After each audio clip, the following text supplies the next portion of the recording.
Kung maniniwala ka bang sa loob lamang ng 5 minuto, guguho ang 40 taon ng iyong pananaw sa buhay? Sa kasalukuyan, nagkakagulo ang mga opisyal ng seguridad sa buong Europa dahil sa isang pambihirang pangyayari. Nagsimula ito sa isang video na kinunan sa, dapat sana, ay isang ordinaryong tagpuan, ang Ninoy Aquino International Airport, NAIA, sa Pilipinas. Hindi kayang maging ganito kadisiplinado ng mga tao. Ang nakakagulat na dahilan kung bakit nag-agawan ang mga veteranong pulis Europa na nakakita na ng libu-libong krimen at kaguluhan para makakuha ng tiket patungong Pilipinas. Nagpunta sila upang maghanap ng depekto.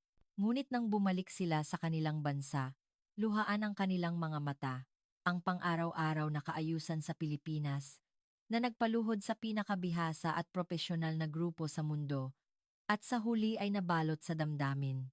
Bakit sila napatunganga sa arrival lobby ng NAIA? Ilalabas namin ngayon ang buong katotohanan ng himalang iyon na nagpatindig balahibo sa buong mundo. NAIA Arrival Lobby. Nagkakagulo. Ang nakakagulat na dahilan kung bakit dumagsa ang mga pulis Europa sa Pilipinas. Sa buong Europa, nagsimulang kumalat ang isang kakatuwang bulong-bulungan. Isang kuwentong hindi agad pinaniwalaan ng mga veterano na inilaan ang kanilang buhay sa pagbabantay ng seguridad sa airport. May nangyayaring hindi maipaliwanag ng sentido kumon sa Ninoy Aquino International Airport, NAIA, sa Pilipinas. Sa una, inakala kong isa lang itong pinalaking artikulo. Ngunit ang bulong-bulungan ay lumaki at naging isyu na gumulat sa mga retiradong pulis Europa sa loob lamang ng ilang araw. Sa bawat pulong, lumalabas ang paksang iyon. Imposibleng mangyari ang ganoon. Hindi ito maipaliwanag hanggat hindi namin nakikita ng personal. Sa huli, 10 delegado na may pinakamalamig na pag-iisip ang sumakay sa eroplano patungong Pilipinas. At sa loob lamang ng 5 minuto, pagkatapos ng paglapag, sa maikling sandaling iyon, bakit nagkaisa ang buong Europa sa pagkabigla? Ngayon, sisimulan ko ang kuwento kung paanong ang 5 minutong iyon ay nagpabago sa konklusyon ng 3,000 tao. Ako si Pierre Guérin. Nagtrabaho ako sa French National Police sa loob ng 42 taon, sa 20 taon doon ay bilang miyembro ng Crime Investigation Team sa Charles de Gaulle Airport sa Paris. Lahat ng uri ng krimen na nangyayari sa airport ay hinawakan ko, pickpocketing, pandaraya, smuggling, at karahasan. Sanay na ang mata ko sa pagbasa ng mga pattern ng krimen. Kamakailan, sumali ako sa isang pagtitipon ng mga retiradong pulis Europa. Humigit kumulang 3,000 retiradong opisyal mula sa 5 bansa, Germany, United Kingdom, Spain, Italy, at France ang regular na nagtitipon upang magbahagi ng karanasan. Kami ang mga taong gumugol ng dekada sa frontline ng seguridad sa aming mga bansa. Isang araw, lumabas sa media ng Europa ang isang kakatuwang ulat. NAIA, Philippines, World's #1 Security Model. Ang nilalaman ng artikulo ay mas nakakagulat pa, zero kaguluhan, zero problema, zero pandaraya, 90% pataas na rate ng pagbabalik ng mga nawawalang gamit. Para sa akin, isa itong imposibleng kombinasyon. Ito ay isang pangarap na kuwento para sa anumang airport sa Europa. Sa susunod naming pagtitipon, ito ang naging paksa. Sinabi ni Hans mula sa Germany, posible ba talagang mangyari ito? Idinagdag ni David mula sa United Kingdom. Sa papel, mukhang kapani-paniwala, ngunit iba dapat sa mismong lugar. Lahat kami ay tumango. Kami ay mga taong alam ang katotohanan ng frontline. Sinabi ko, batay sa 30 taon kong karanasan sa pagbabasa ng crime patterns, malamang na ito ay minanipulang istatistika. Imposibleng walang problema sa isang airport, kung saan nagtitipon ang mga tao, palaging may hidwaan. Ang pakiramdam na nabuo ko sa dekada sa frontline ay hindi madaling magkamali. Ang ulat na ito ay hindi tugma sa aking profesional na instinct. Noon, may nagmungkahi, bakit hindi natin puntahan ng personal? Ikumpirmahin natin sa mismong lugar, hindi lang sa dokumento. Sa buong buhay natin, sa frontline tayo nagtrabaho. Hindi tayo madadaya ng sarili nating mga mata. Nagpulong kami. Nagtipon ang mga kinatawan ng bawat bansa sa isang conference room sa isang hotel sa Paris. Nagpasya kami, Magtatatag kami ng 50 kataong delegasyon mula sa 5 bansa ng Europa at pupunta sa Pilipinas. Tingnan namin ng personal, kumpirmahin ng personal, at husgahan ng personal. Napili ako bilang isa sa mga kinatawan ng France bilang pagkilala sa aking 42 taong karera. Napili rin ang mga veterano mula sa Germany, UK, Spain, at Italy. Gusto kong makita ang katotohanan. Kung may mali, gusto kong itama. Ito ang huling misyon ng aking profesional na buhay. Sa sandaling lumapag ang eroplano sa NAIA, kinabahan ako ng kusa. Ito ang occupational disease ng isang taong nagtrabaho sa airport crime sa loob ng 30 taon. Ang oras pagkatapos ng paglapag ang pinakamadalas magkaroon ng krimen. Pagod na pasahero, nagmamadaling kumuha ng bagahe, naliligaw na turista langit ito para sa mga kriminal. Matapos ang anunsyo sa eroplano, tumayo ang mga pasahero, sinuri ko ang paligid. Sino ang nagmamadali, sino ang nagtutulak ng bagahe, sino ang sumisigaw. Sa mga airport sa Europa, ito na ang simula ng malaking kaguluhan, ngunit may kakaiba. Walang nagtutulakan, walang nagpapalitan ng matatalim na salita. Tahimik na naghihintay ang mga tao sa kanilang pagkakataon. Lumabas kami ng gate. Walang kamalay-malay, inasahan kong makakakita ng gulo. Sa Europa, ang airport ay hindi mukha ng bansa. Ito ay daan patungo sa kaguluhan. Sigawan, suntukan, pandaraya, pagkawala. Ang pagkakagulo ay default sa mga airport. Ingay na umaalingaw-ngaw mula sa speaker. Mga broker ng taxi na umaakit ng pasahero. Mga taong naliligaw ng direksyon at nagmamadaling naglalakad. Mga taong nagbabanggaan at nagmumura. Sa Charles de Gaulle Airport, dose-dosenang banggaan ang nangyayari sa isang araw. Nakita ko iyan sa loob ng 30 taon. Ngunit ibang-iba ang Naya. Sobrang tahimik. Siguro libo-libo ang tao. Ngunit walang ingay. Walang sumisigaw. Walang banggaan. Walang kaguluhan. Ang boses ng mga staff ay mahinahon at ang mga pasahero ay natural na sumusunod sa daloy. Tinanong ko ang retiradong pulis Germany na katabi ko, bakit napakatahimik? Napakamot din siya sa ulo. Maraming tao pero walang banggaan, ano? Sabi naman ng kasamahan ko mula sa UK, ito ay kakatwa. Huminto ako. Dahan-dahan kong sinuri ang paligid. Ang mga naliligaw ay kalmado, ang mga naghahanap ng bagahe ay tahimik, at maging ang mga bata, nakahawak sa kamay ng magulang at lumalakad ng walang pag-iingay. Hindi rin mukhang may nagkokontrol. Walang maraming pulis, at hindi sumisigaw ang mga staff. Gayunpaman, lahat ay nasa ayos. Walang mga taga-akit, walang broker ng pekeng taxi, walang mga pickpocket na nag-aabang. Walang sinuman ang lumapit sa mga pasahero. Sa Charles de Gaulle, paglabas mo pa lang, dudumugin ka na ng mga broker. Kailangan ng taxi, mag-book ng hotel. Iyon ang pang-araw-araw na buhay. Dito, wala. Hindi ka panipaniwala, bulong ng isang miyembro ng French team. Sa 30 taon ko sa airport, ngayon lang ako nakakita ng ganitong tanawin. Tumango ako. Walang kailangan na paliwanag. Isang airport na walang kaguluhan. Iyon mismo ang nakakagulat. Sa sandaling iyon, napagtanto ko. Ang pangkaraniwang kaalaman tungkol sa airport na pinaniniwalaan ko sa buong buhay ko ay hindi gumagana dito. Naglakad kami patungo sa immigration area. Ito ang pinakamahalagang punto ng obserbasyon. Sa mga airport sa Europa, ang pila sa immigration ay laging magulo. Madaling gumuho ang pila at maliit na kilos lang, nagiging problema na agad. Sa loob ng 30 taon, nagtrabaho ako sa ganoong sitwasyon. Tumayo ako sa harap ng pila. At kinabahan ako ng kusa. Sa Europa, may magtatangkang sumingit, may magpoprotesta ng malakas, at ang mga staff ay sumisigaw sa megaphone. Ngunit dito, hindi tugma ang kilos ng mga tao sa karanasan ko. Walang anunsyo para sa paggabay. Walang staff na sumisigaw ng direksyon. Ngunit ang mga tao mismo ang umaayos ng pila. Para silang gumagalaw sa isang hindi nakikitang linya. Ang distansya sa pagitan ng harap at likod ay pare-pareho.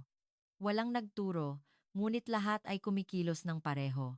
Ang partikular na nakakagulat ay ang mga bata ay hindi lumalabas sa daloy. Sa Europa, Karaniwan nang tumatakbo ang mga bata palabas ng pila. Sumisigaw ang magulang, pinipigilan ng staff, at dumarami ang reklamo.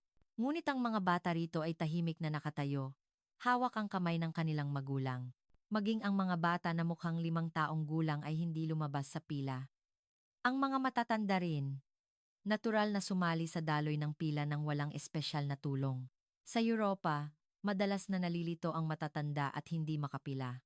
Mabigat ang bagahe, masakit ang paa, at naliligaw ng direksyon.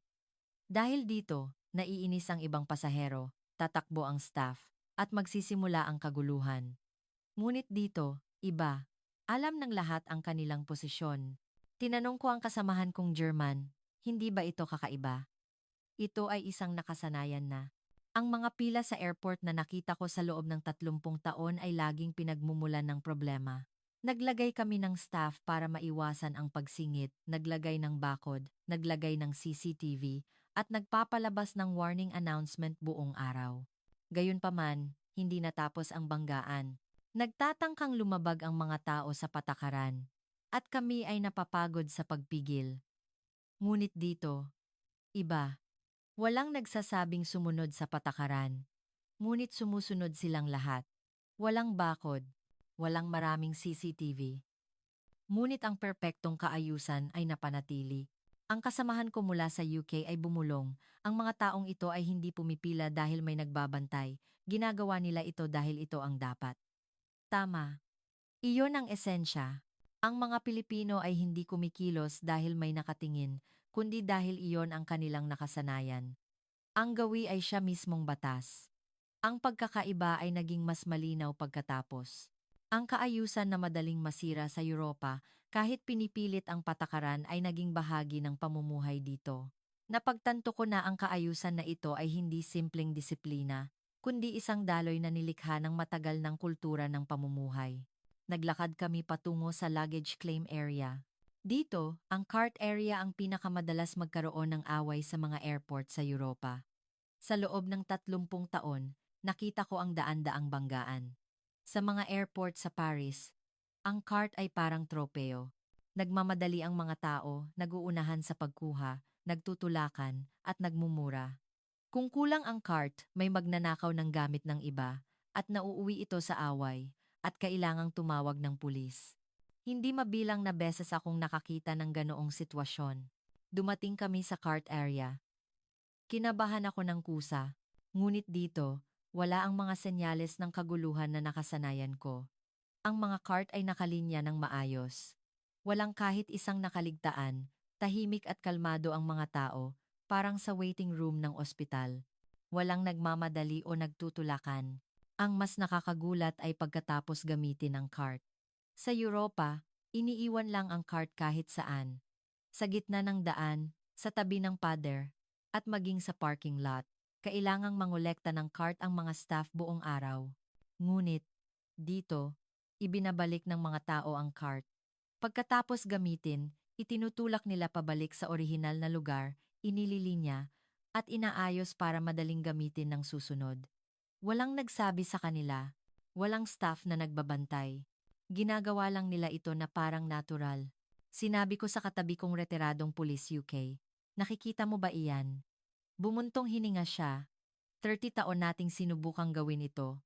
At dito, pang-araw-araw na lang. Tama. Lahat ng paraan ay ginawa namin para maiwasan ang pag-aagawan ng cart. Naglagay kami ng sistema ng deposito, naglagay ng staff, naglagay ng warning sign, at naglagay ng camera. Gayunpaman, bastos pa rin ang trato ng mga tao sa cart. May patakaran, ngunit hindi sinusunod. Dito, mukhang walang patakaran, walang multa, at walang nagbabantay na staff. Ngunit ang mga cart ay laging nasa tamang lugar. Dahil ang mga tao mismo ang nagbabalik. Sabi ng kasamahan ko mula sa Spain, kinikilala ng mga taong ito ang cart bilang pampublikong ari-arian.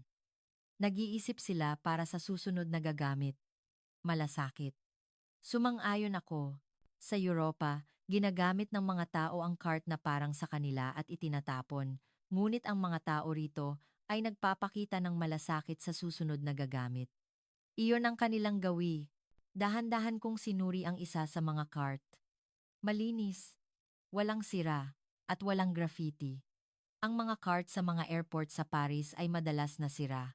Wala ang gulong, bali ang hawakan, at puno ng graffiti dahil bastos ang trato ng mga tao. Ang mga cart dito ay inaalagaan na parang bago. Daha kani sa laman na ha, anbali ang cart dito ay inaalagaan na parang bago. Bagamat may pag-aalaga ang airport, ang ugat ay ang maingat na paggamit ng mga gumagamit. Sa huli, ang problema ay hindi ang pasilidad, kundi ang pag-uugali. Sa Europa, gumawa kami ng sistema, ngunit ang mahalaga ay ang pag-uugali. Nagtagumpay ang Pilipinas sa bagay na iyon. Pagkatapos ng pag-iikot sa airport, nagpasya akong gawin ang isang pagsubok. Ang lost property management ang pinakamahina sa mga airport sa Europa. Sa loob ng 30 taon, tumanggap ako ng libu-libong reklamo ng nawawala. Ngunit wala pang 10% ang naibalik sa may-ari. Kinuha ko ang wallet ko at hinawakan habang naglalakad. Pagkatapos, dahan-dahan ko itong ibinagsak sa gitna ng maraming tao sa isang koridor. Sinadya ko. Napansin ito ng kasamahan kong German. Pierre, anong ginagawa mo? Tahimik akong sumagot. Pagpapatunay. Sa frontline, ang katotohanan ay pinapatunayan, hindi sa salita, kundi sa resulta. Sa Paris, tapos na ang wallet mo. Mawawala ito sa loob ng 5 minuto. Bihira ang nagbabalik sa pulisya. Kahit ibalik, komplikado ang proseso, walang pabuya, at sayang lang ang oras. Kadalasan, kukunin ito o itatapon sa basurahan. Nakita ko ang ganoong sitwasyon daan-daang beses. Naglakad ako ng mga 10 metro at tumigil. Sinimulan ko ang oras. Sa Europa, may kukuha na nito at isisilid sa bulsa. 5 minuto ang lumipas. Wala pa ring contact. Bulong ng kasamahan kong German. Pareho lang pala. Umiling ako. Maghintay pa tayo ng kaunti. 10 minuto ang lumipas. Tahimik pa rin. Bumuntong hininga ang kasamahan ko. At sa 12 minuto, dumating ang isang notification sa cellphone ko. Isang mensahe. Sinuri ko ang screen. NAIA Lost and Found Center. Ang nawawalang wallet ay naisubmit. Walang nakuhang salita mula sa akin. 2 minuto. Sa loob ng 2 minuto, ang wallet ay nai-register na sa Lost and Found Center. Tiningnan ng kasamahan kong German ang mensahe sa likod ng balikat ko at bumulong, hindi ka panipaniwala. Agad kaming pumunta sa Lost and Found Center.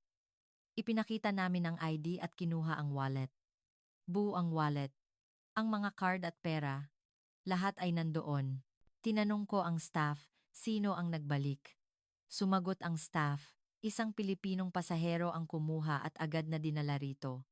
Nagtanong ulit ako, humingi ba ng pabuya? Umiling ang staff, hindi po, iniwan lang.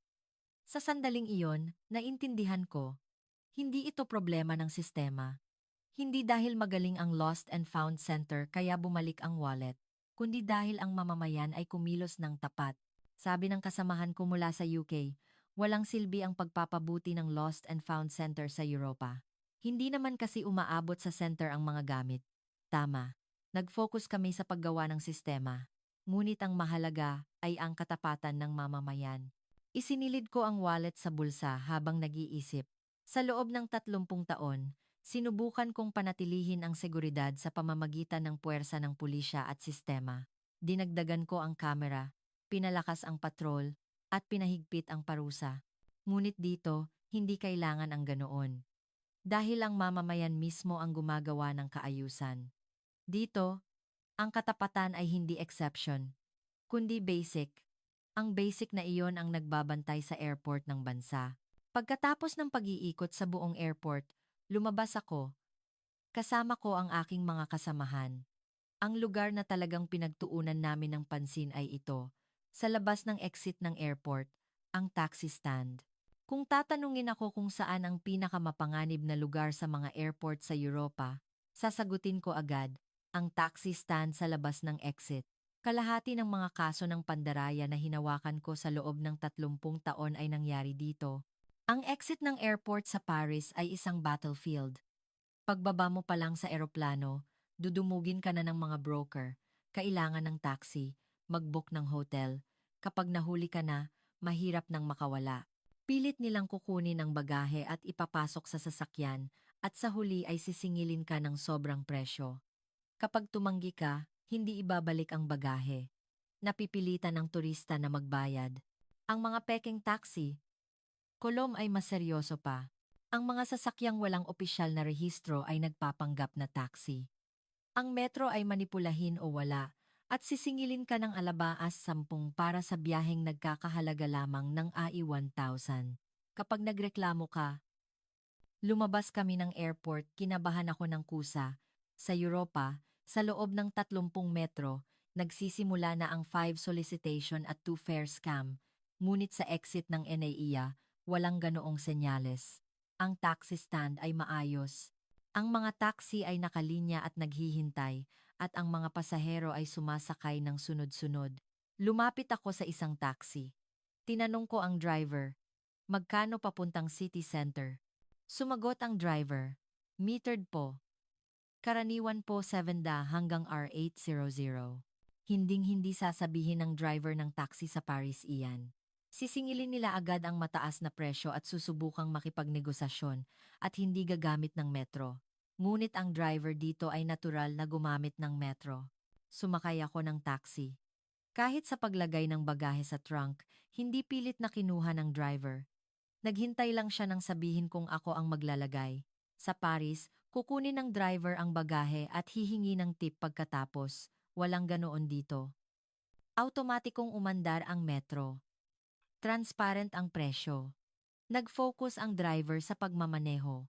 Walang dagdag na singil o pag-udyok sa ibang lugar. Sabi ng Spanish na retiradong pulis na katabi ko, sa Europa, ang ganitong kabait ay senyales lang ng krimen. Dito, ito ay pang-araw-araw na buhay. Tumango ako. Aor and to the and at to. Aor.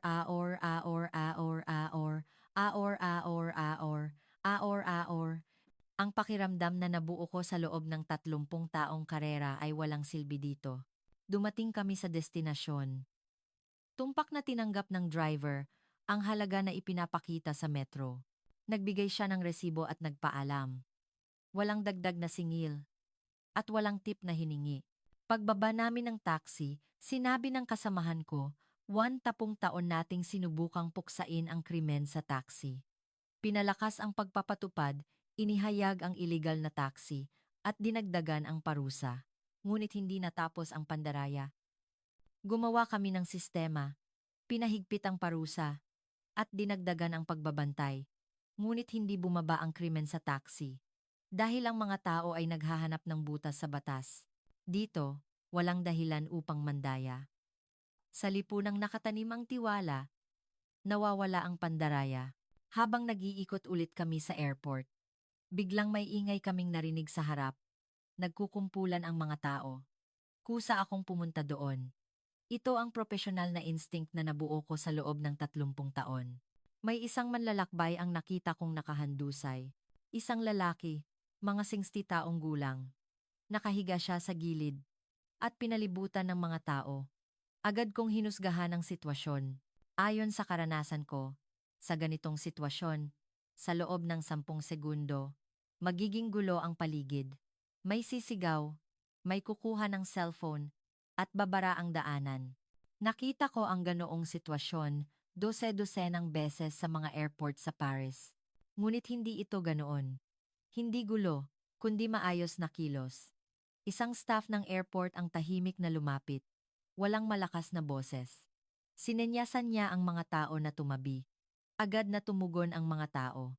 Walang nagtulakan o nagprotesta, tahimik silang gumawa ng daanan. Tiningnan ko ang relo ko.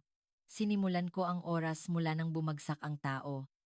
Ang isa ay lumuhod sa tabi ng taong nakahandusay at ang isa ay nag-ayos ng paligid.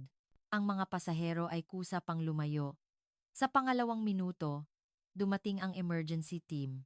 Tumakbo sila, may dalang stretcher at kagamitan.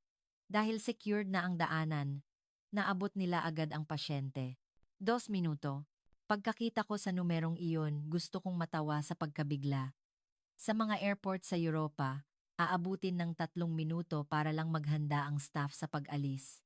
Sabi ng kasamahan kong German, sa Paris, aabutin ng 5 minuto para makapasok lang ang mga tao sa gitna ng karamihan. Inilipat ng emergency team ang pasyente sa stretcher. Sa prosesong iyon, tahimik pa rin ang paligid. Walang kumuha ng kamera at walang lumapit para makita ng maigi. Tahimik lang na nagmasid ang mga tao. Nang dumaan ang stretcher, natural na nagbigay daan ang mga tao. Para silang gumagalaw na parang isang milagro, na parang nag-ensayo na. Pagkatapos maaalis ang pasyente, bumalik sa normal ang daanan, bumalik sa kani-kanilang lakad ang mga tao. Bumalik lang sa pang-araw-araw na buhay. Bulong ng isang miyembro ng team. Alam ng lahat ng tao ang manual. Staff man o pasahero, lahat. Sumagot ang kasamahan ko mula sa UK. Hindi manual. Ito ay kasanayan. Habit. Ang mga taong ito ay sadyang ganito. Sumang-ayon ako. Sa Europa, gumawa kami ng manual, nag-ensayo, at nag-anunsyo. Ngunit kapag may emergency, nakakalimutan ng mga tao ang manual at nagpapanik. Sumisigaw, tumatakbo, kukuha ng kamera, at babara ang daanan. Ngunit ang mga tao rito ay iba. Gumagalaw ng walang nagtuturo. Hindi nasira ang kaayusan sa isang emergency. Ang tunay na sukatan ng seguridad ay hindi ang kaayusan sa ordinaryong araw, kundi ang reaksyon kapag may bumagsak. Ang Pilipinas ay hindi natinag kahit sa sandaling iyon. Natapos ang 3 araw na pagbisita. Nagtipon kaming 50 katao sa isang conference room malapit sa NAIA. Nagkaisa ang mga retiradong pulis mula sa 5 bansa ng Europa. Nagsimula ang pulong, kasama ako na may 42 taong karera. Ang pinuno ng French team ang unang nagsalita. Ayusin natin ang ating nakita. Sunod-sunod ang pagpapahayag. German team, 0 ang problema sa loob ng airport. Walang banggaan ang staff at pasahero. UK team, 90% pataas ang rate ng pagbabalik ng nawawalang gamit. Wala pa kaming 10%. Spanish team. Walang pandaraya sa taxi. Walang colorum. Walang sobrang singil. At walang taga-akit. Italian team. 2 minuto ang tugon sa emergency. Mahirap para sa amin ang 5 minuto. Tumaas ang kamay ko. At sinabi ko, may isang bagay akong natutunan sa 30 taon kong pagtatrabaho sa airport. Ang seguridad ay hindi ginagawa ng puwersa ng pulisya. Tumahimik ang conference room. Nagpatuloy ako. Kinumpirma ko sa pagbisitang ito, ang seguridad ng airport ng Pilipinas ay hindi ginagarantiyahan ng pulisya. Ginagawa ito ng mamamayan. Ang pagpila, ang pagbabalik ng cart, ang pagbalik ng wallet, ang pagbubukas ng daanan sa emergency lahat ay ginawa ng mamamayan.